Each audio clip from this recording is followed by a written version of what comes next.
Kemarin banyak yang bertanya, Kak Irwan, kalau rute Morowali Kendari sudah tutup ya? Ya sudah tutup, karena sudah diganti rute Makassar Mamuju.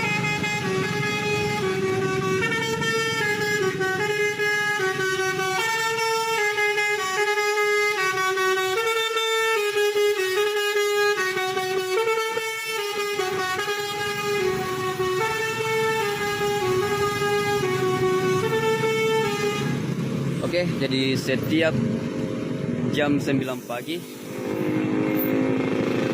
bus singgah di sini ya, setiap hari di depan PT Pembangunan Perkasa Raya atau disingkat PPR Bahodopi. Oke, jadi untuk pemesanan tiket teman-temannya, bisa teman-teman langsung hubungi nomor ini. Pengambilan tiket di sini di link